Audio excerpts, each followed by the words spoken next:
विदर्भाच्या इतिहासात आणि सांस्कृतिक परंपरेत मोलाचे स्थान असलेल्या कौंडण्यपूरमध्ये अंबा रुक्मिणी महोत्सव 2025 यंदा नवीन अध्याय रचत भव्य स्वरूपात सुरू झाला। महाराष्ट्रातील सर्वात मोठी आणि प्रथमच आयोजित करण्यात आलेली नौका स्पर्धा आणि बोटिंग शो ही महोत्सवाची प्रमुख आकर्षण ठरली। 14 नोव्हेंबर 2025 रोजी वर्धा नदीकाठी हजारो नागरिक, महिला, युवक आणि कुटुंबाची प्रचंड गर्दी उसळली होती। नदीकाठी सजवलेल्या रंगीबिरंगी बोटी, प्रकाशझोतांची सजावट आणि फटाक्यांच्या आतिषबाजीने संपूर्ण वातावरण उत्सवी तेजाने उजळून निघाले। बोटिंग शो मध्ये सहभागी झालेल्या खेळाडूंनी कौशल्यपूर्ण, धाडसी आणि आकर्षक सादरीकरण करून उपस्थितांचे मने जिंकली। महाराष्ट्रभरातून आलेल्या स्पर्धकांनी उत्साह आणि स्पर्धात्मकतेचा उत्तम आविष्कार दाखवला। हा उपक्रम कौंडण्यपूरच्या आध्यात्मिक परंपरेसोबत क्रीडा आणि पर्यटनाला चालना देणारा ठरला। अंबा रुक्मिणी सांस्कृतिक महोत्सव समितीने आयोजित केलेला हा अनोखा उपक्रम राज्यासाठी नवीन आदर्श निर्माण करणारा ठरला। महोत्सवाचे उद्घाटन समितीचे अध्यक्ष रविराज देशमुख यांच्या हस्ते करण्यात आले। यावेळी अध्यक्षस्थानी जगद्गुरु स्वामी रामराजेश्वराचार्यजी माऊली सरकार विराजमान होते। प्रमुख अतिथी म्हणून नरेंद्र महाराज पुरी, गायत्री देशमुख, सरपंच प्रेमदास राठोड तसेच मीना नायर यांच्यासह अनेक मान्यवर उपस्थित होते। उद्घाटनानंतर सर्वांचे लक्ष वेधून घेतले ते वरदायिनी मातेच्या आरतीने। रविराज देशमुख आणि गायत्री देशमुख यांनी सपत्नीक देवीच्या पादपद्मी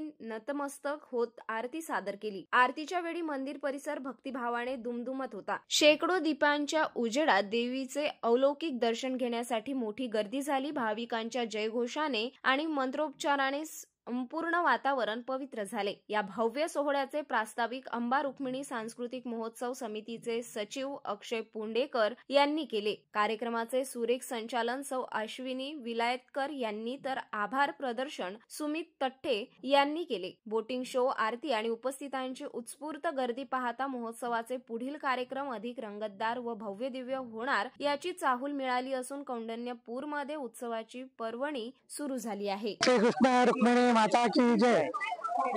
हे कौंडण्यपूर नगरी, प्राचीन नगरी, भगवान श्रीकृष्णाचा सासा रुक्मिणी मातेचं माहेरघर आणि रामाच्या आजीचं गाव असं एक कौंडण्यपूर। इथे वशिष्ठ ऋषीने साधना केलेली आहे। पंचसूत्रीचं स्थान असलेलं कौंडण्यपूर। राष्ट्रसंत तुकडोजी महाराजांनी सुद्धा इथे साधना केलेली आहे। परमपूज्य महाराज आणि अच्युत महाराजांनी सुद्धा इथे साधना केलेली आहे। असं हे स्थान आहे की जे रामायण महाभारतातलं स्थान आहे। या स्थानाचं महत्व भगवान कृष्णाच्या भक्तांना, देशभरातील भक्तगणांना नव्हे तर जगभरातील भक्तांना पोहोचवण्याच्या दृष्टिकोनातून आम्ही हा अंबा रुक्मिणी महोत्सव आयोजित करतोय। या रुक्मिणी महोत्सवाचा उद्देशच आहे की जास्तीत जास्त भक्तांपर्यंत हे आमचं कौंडण्यपूर पोहोचवणं, रुक्मिणी मातेला पोहोचवणं, भगवान श्रीकृष्णाच्या सासराला पोहोचवणं आणि तो उद्देश आमचा सफल होत आहे। मागच्या वर्षी आषाढी एकादशीला 10,000 लोक आले होते। या वर्षीच्या आषाढी एकादशीला 2.5 लाख लोक आलेले आहेत। आम्ही सातत्यानं वेगवेगळे उपक्रम राबवत आहोत। गंगा मातेची आरती, भगवान श्रीकृष्णाची रंगपंचमी, 1 लक्ष दिव्याचा उपक्रम आणि खऱ्या अर्थानं आमचं गाजला तो वर्धा मातेला 211 मीटरची अखंड साडी अर्पण सोहळा महाराष्ट्रात नव्हे तर पूर्ण भारतभर गाजला। आमचा उद्देश आहे की या रुक्मिणी मातेचं हे महान स्थान जगभरातील भक्तांपर्यंत पोहोचवणं, भगवान श्रीकृष्णाच्या भक्तांपर्यंत पोहोचवणं। त्या मानसात आम्हाला यश येत आहे, आमचा उत्साह वाढत आहे। या भागातील, परिसरातील, या पंचकृषीतील सर्व नागरिक यात सहभागी होत आहे। आजचा दिवस म्हणजे खऱ्या अर्थानं या भागातील दिवाळी आहे। दिवाळी ही साजरी केली जात आहे आणि रुक्मिणी माता म्हणजे साक्षात लक्ष्मी। लक्ष्मीचं स्वागत हे आपण दिव्यानं करत असतो आणि म्हणूनच आज दिव्याच्या रूपानं साक्षात लक्ष्मी इथे अवतरलेली आहे। सर्व भक्तगण लक्ष्मी मातेचा आशीर्वाद घेण्यासाठी या कौंडण्यपूर नगरीत पोहोचलेली आहे आणि खास खरा आमचा आनंद आहे आणि सर्वांच्या चेहऱ्यावर हा आनंद पोहोचवून वाहत आहे। या कौंडण्यपुरातील या आमच्या अंबा रुक्मिणी महोत्सवात आज सुरुवात झालेली आहे। आज बोटिंग स्पर्धा झाली।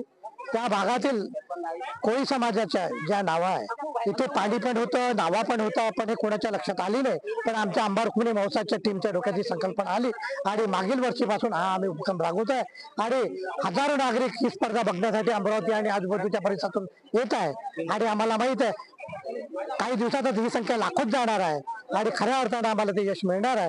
आणि 1,00,000 दिव्याचा उपक्रम सुद्धा आम्ही इथे राबवलाय. हे दिवे तुम्हाला सारे दिसतच आहे की 1,00,000 दिवे इथे लावले जात आहे. आत्ताच नुकतं आम्ही सप्त नदीचं जल वर्धा मातेत म्हणजे वशिष्ठ गंगेत अर्पण केलेलं आहे. आणि या सोहळ्याची आज खऱ्या अर्थानं सुरुवात झालेली आहे. हा 3 दिवस 14, 15, 16 नोव्हेंबर रोजी हा सोहळा साजरा होतो आणि दरवर्षी हा सोहळा साजरा होत राहणार आहे. या सोहळ्यात उद्या संगीत रचनी आहे. नंतर आपले जितेंद्र महाराज यांची टीम महिलांसाठी वेगळे उपक्रम राबवणार आहे. स्वच्छ भारत अभियान माननीय पंतप्रधान मोदीजींचा जो उपक्रम आहे तो सुद्धा येथील जनता या आजूबाजूच्या परिसरातील शाळेचे विद्यार्थी आणि नागरिक राबवणार आहे.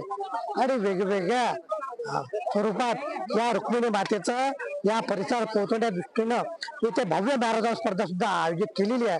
ती मॅरेथॉन स्पर्धा महाराष्ट्रातील धावक या मॅरेथॉन स्पर्धेत सहभागी होतात आणि खऱ्या अर्थानं जिकडे तिकडे रुक्मिणी मातेची प्रचिती जगभर सांगितल्या जाणार आहे. यातच आमच्या आंबा रुक्मिणी महोत्सवाचं यश आहे.